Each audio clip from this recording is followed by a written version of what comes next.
We're now going to cover nested loops, a slightly more complex topic. So we did nested conditional statements previously, where an if statement appears within the code block of an if statement.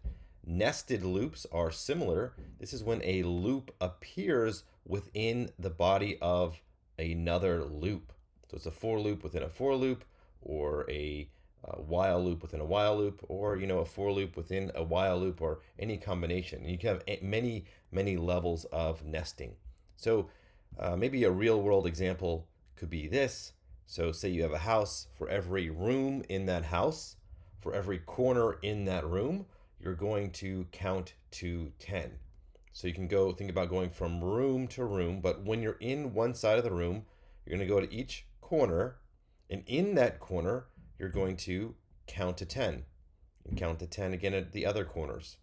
So if we assume that there are, let's say there's 8 rooms in a house and 4 corners in each room, you would count to 10 32 times.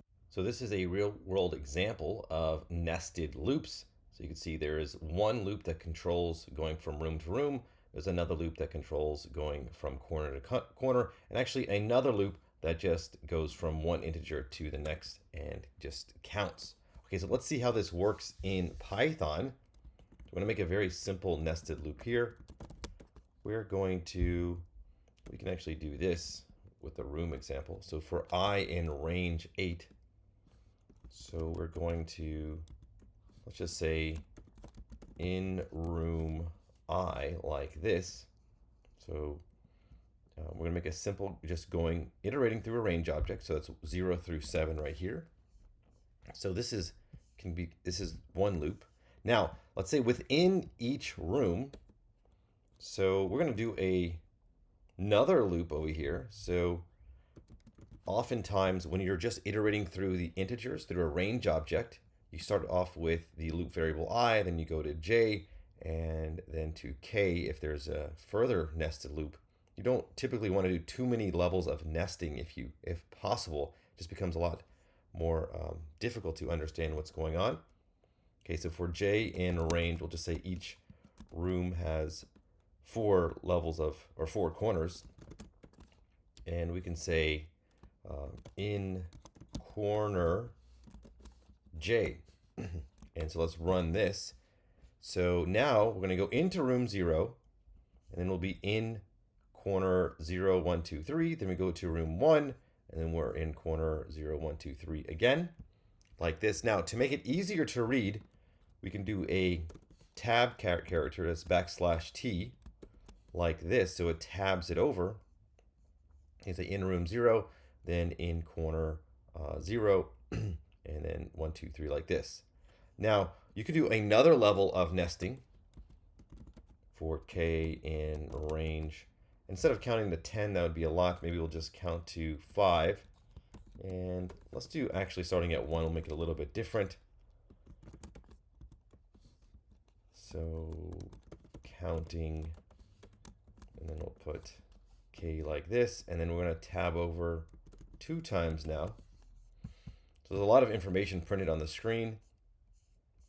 But anyway, let's go over a couple of them. So we'll start off in room 0, and then we'll go corner to corner, and within each corner, we'll count 1, 2, 3, 4, 5. Then count again 1, 2, 3, 4, 5 in that corner, and so forth. Then we move on to the next room, and then go to each of those corners, counting to 5 in each corner. So that is how nesting works. Let's go back to the more simple view of just 2 levels here. So what happens is during the first iteration of the outer loop, so this is the outer loop. So when I is 0, it will go in here, and then it'll run this loop 4 times. Of course, it runs this statement once, and then within that, it runs it 4 times. So what we could do is still print out the room as well, like this. So I know we are in room 0, but just to be extra clear, we'll say within this, we're running this loop 4 times. So 0, in room 0, and then each of the corners. Then we move to room 1. So we're just restating that we are definitely in room 1, in corner 0, and so forth. So hopefully that teaches you how nested loops work. So within each of the outer iterations, this is called the inner loop. That's what we call it. This loop will run until it is exhausted. That just means until it runs out. So from integer 0 to 3. And then it'll move on to I equals 1, the next number in the iterable. And then it'll run again this 4 times. Okay, so we're going to see more practical examples of nested loops.